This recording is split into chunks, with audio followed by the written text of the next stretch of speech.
Bismillahirrahmanirrahim. Assalamualaikum warahmatullahi wabarakatuh.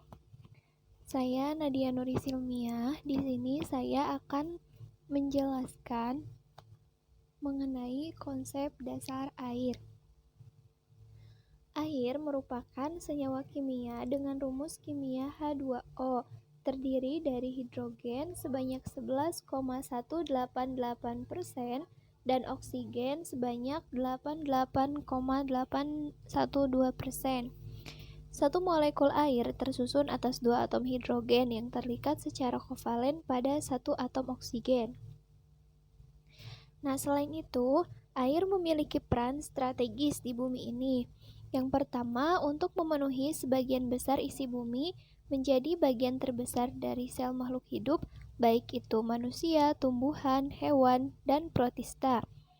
Nah, hal ini yang merupakan komponen kimia utama organisme hidup. Jadi, air itu merupakan komponen utama organisme hidup.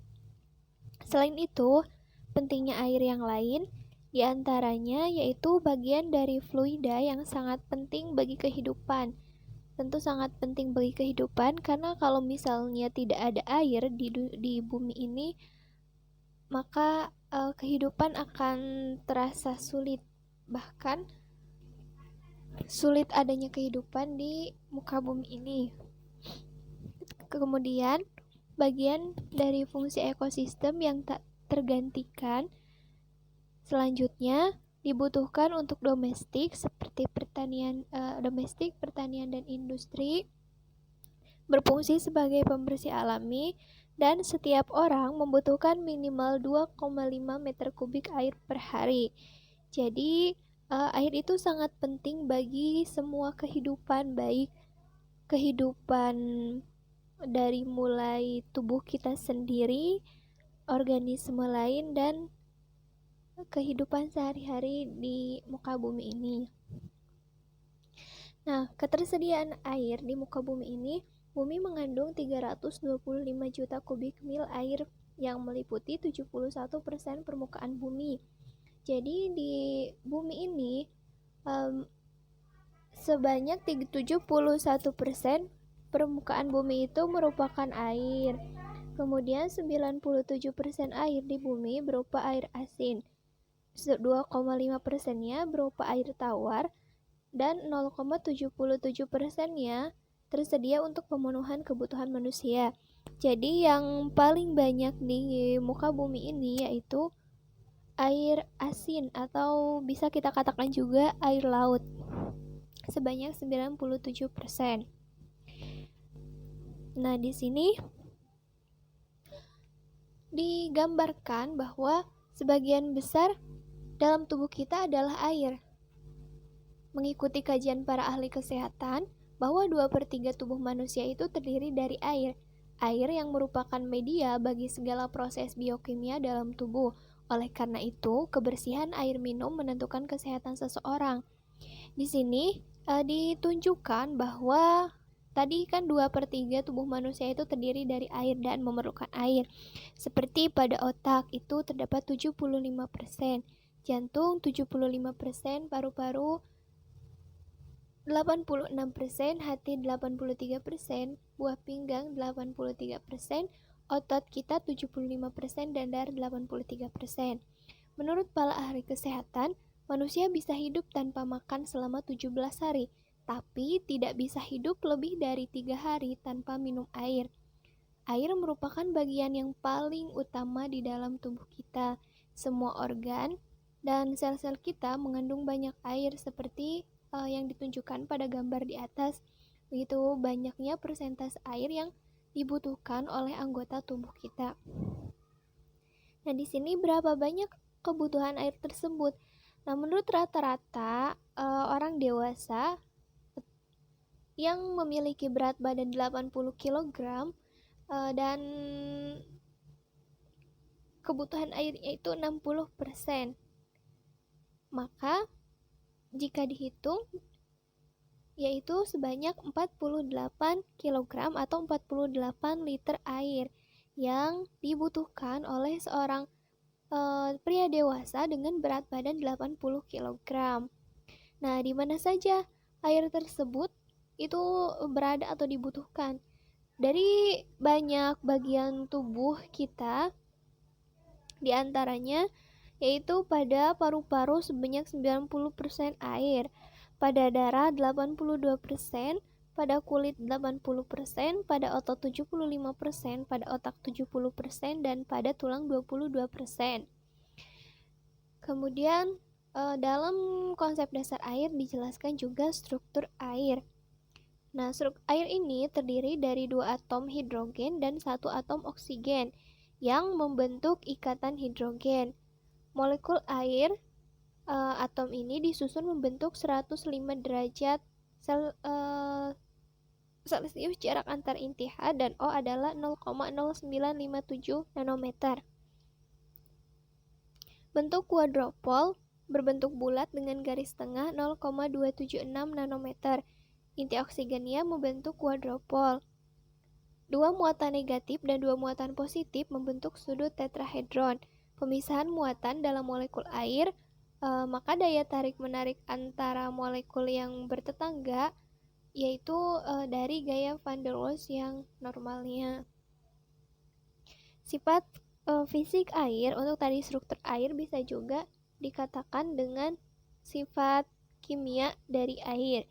Nah, selanjutnya sifat fisik air, nama sistematisnya air, nama alternatif aqua dihidrogen monoksida atau hidrogen hidroksida. Rumus molekulnya H2O, massa molarnya 18,0153 gram per mol.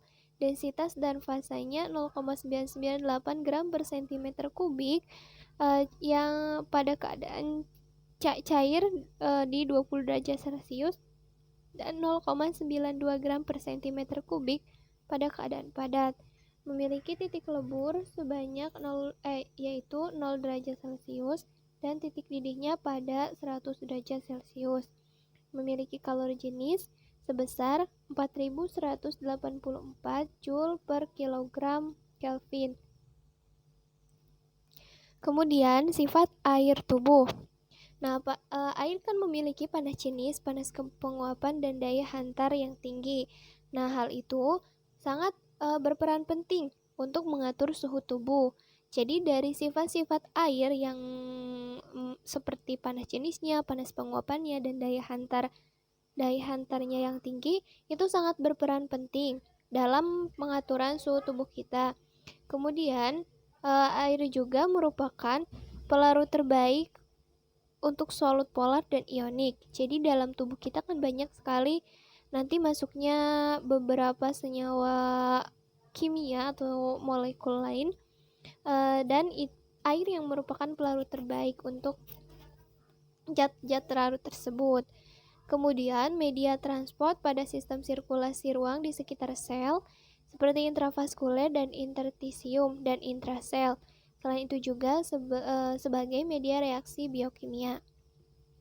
Fungsi air diantaranya membentuk sel-sel baru, memelihara dan mengganti sel-sel yang rusak, melarutkan dan mengeluarkan sampah-sampah dan racun dari dalam tubuh kita sebagai pelumas bagi sendi-sendi dan menstabilkan suhu tubuh.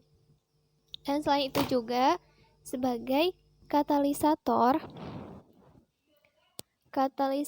dalam metabolisme tubuh serta mampu meredam benturan bagi organ vital. Nah, metabolisme air dalam tubuh.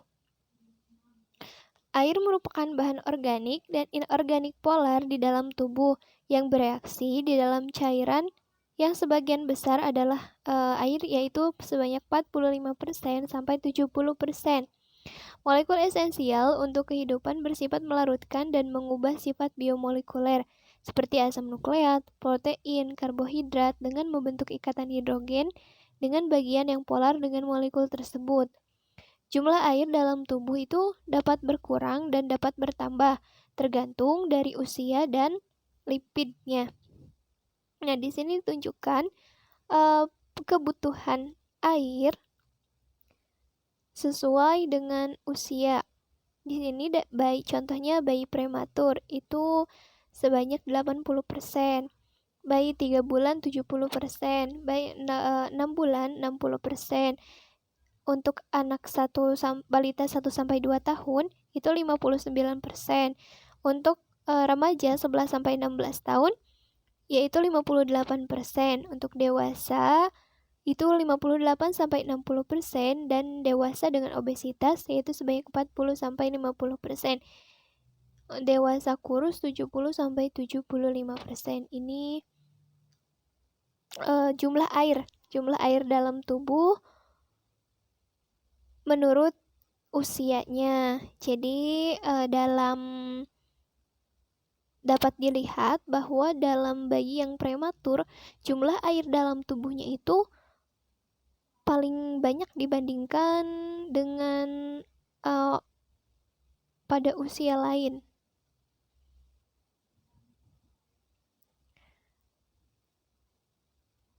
Nah, tadi kan disebutkan bahwa air itu juga berperan pada intravaskuler dan ekstravaskuler.